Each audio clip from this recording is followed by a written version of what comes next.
संसार का प्राणी इस संसार में भ्रमण करता रहता है। इस संसार में भ्रमण करते हुए मानव को अपने आप अपने विचारों पे ध्यान करना होगा कि जो मैं कर रहा हूँ क्या सही है और क्या गलत है। जब तक इस बात का हम विचार नहीं करेंगे तब तक मानव इस संसार से कभी छूट सकता नहीं है, क्योंकि पाप करते समय हम पापों को दोष न दें, क्यों करने वाले तो हम ही हैं। जिस प्रकार कांटे पर पैर रख जाता है तो हम सोचते हैं इस कांटे का दोष है, ये सामने पड़ा हुआ था मेरे पैर में चुभ गया, लेकिन हमने कभी सोचा कि पैर तो हमने ही रखा है, कांटा बेचारा क्या कर सकता है। कांटों को दोष देने से नहीं, पैर रखने से हमें विचार करना होगा। इसी प्रकार इस संसार में पापों का दोष नहीं है। पाप और पुण्य तो संसार के अंदर क्रियाएं हैं। इसके लिए हमें सोचना होगा कि हमें क्या करना है। पापों को करते हुए हमें सोचना पड़ेगा, विचार करो कि इससे हमें आगे क्या होगा, क्योंकि हमारे आचार्य कहते हैं सुनो गुनो फिर चुनो। पहले हमें सुनना पड़ेगा, हमें विचार करना पड़ेगा कि ये जो चीज़ संसार के अंदर पाप और पुण्य है, ये दोनों हमें क्या फल देंगे, इसका विचार करो। जब हम ये विचार करेंगे तो पहले हम सुन करके सोचेंगे, फिर गुनेंगे कि इसका फल नरक में जा कर के मुझे भोगना होगा।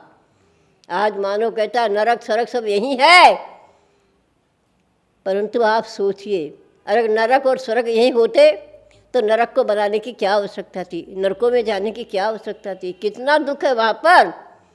कभी सोचा नरकों में सबसे पहले जन्म का ही दुख है कि जन्मता ही वहाँ का नारकी 36 प्रकार के शस्त्रों पर आकर गिरता है, और वे नोकीले शस्त्र होते हैं, गिरने मात्र से गेंद के समान उछलता है। जिस प्रकार गेंद हाथ से छूट जाती है, एक साथ जमीन पे नहीं रहती, उछलती है, उसी प्रकार से वह नारकी भी वहाँ जा कर के 3 बार उछलता है, उन्हीं शस्त्रों पे गिरता है, और जब लुढ़क करके ज़मीन पे आता है तो ज़मीन भी इतने कांटों वाली होती है कि सारा शरीर छिद जाता है। सैकड़ों बिच्छू यहाँ काटे, उतना दर्द नहीं जितना उस शरीर पृथ्वी को छू करके इतनी वेदना होती है। सोचिए आप, हम जब तक सोचेंगे नहीं, सुनने से भी कुछ नहीं होगा।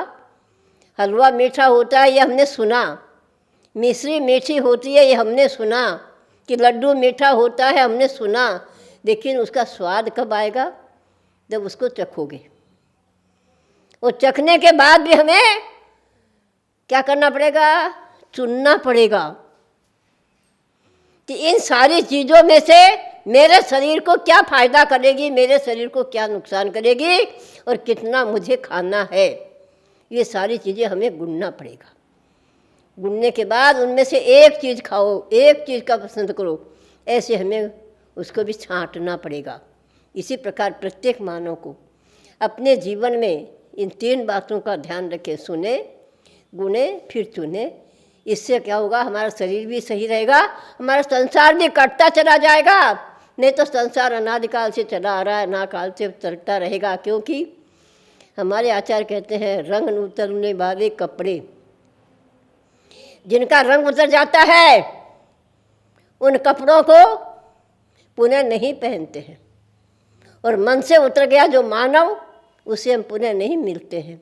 इसी प्रकार से इस संसार के अंदर हम जब चीज़ सुनने के बाद उसमें गुणन करेंगे तो अवश्य ये 2 बातें हमें याद आएगी कि कपड़े का रंग उतर गया, और मानव जिसके दिल से उतर गया वो कभी पूछे मिल सकता नहीं है। हमारे भाव ही नहीं हो पाते हैं। इसीलिए कहा है जो कुछ हमारे मन में है उसे कहने का साहस रखो, जो कुछ हमारे मन में है उसे कहने का साहस रखो, जो पर के मन में है उसे समझाने का भी साहस रखो। जब तक ये हमारे अंदर नहीं आएगा, साहस शक्ति नहीं आएगी, तब तक तो न कह पाओगे और न उसे समझा पाओगे। ये मन ही हमारा ऐसा है कि जिसको हम स्वयं भी नहीं समझा पाते हैं, क्योंकि मन तो इतना चंचल है, उछलता है, बंदर के समान है। एक क्षण में यहाँ, दूसरे क्षण में वहाँ पहुँच जाता है, जबकि स्वयं को भी हमें पता नहीं चलता कि मन की रफ्तार कितनी तेज है। एक सेकंड में सैकड़ों कोस घूम करके पुनः आ जाता है। इस मन को समझाने के लिए हमें स्वयं को साहस करना पड़ेगा। जब स्वयं साहस करेंगे तभी हम दूसरे के मन को समझा पाएंगे और अपने मन को भी कंट्रोल कर पाएंगे, क्योंकि इंद्रियां इस मन को उछालती है, कुदाती है। इंद्रियां तो घोड़ा है और मन इसका लगाम है। जब तक एक घोड़ों को लगाम अपने हाथ में नहीं रखोगे, ये तो आपको कहीं भी खड्डे में ले जा करके डाल देती है। इसलिए इन पंच इंद्रिय के विषयों से हम बचें। ये पंच इंद्रिय के विषय ही हमारे नरक में ले जाने के कारण होते हैं। और नरकों में बैतरनी जैसी नदियाँ बहती है, जिसके अंदर जब लोहडुवान होता है ज़मीन पर आ करके, तो सोचता है इस नदी में स्नान करूँगा, कुछ मुझे शांति मिलेगी, लेकिन वह नदी भी ताप से भरी हुई है। कूदते ही फपोला कर देती है और इतने उसमें कीड़े भरे पड़े हैं तो तुम्हें उसमें डुबकी लगाने मात्र से खा करके तुम्हें खंड खंड कर देते हैं। सोचिए आप, तेल में तला जाता है, भाड़ में भून दिया जाता है, सेमर के वृक्षों पे घींस घींस कर सारा शरीर दुहान कर देता है।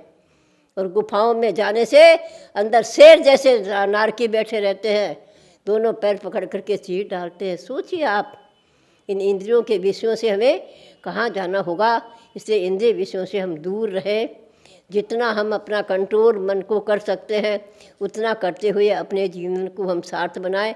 मानव जीवन कठिनता से मिलता है और उसमें भी हम जैन जाति में जन्म लेकर के इन इंद्रियों के विषयों में फंस करके नरक में जाने का पुरुषार्थ न करें।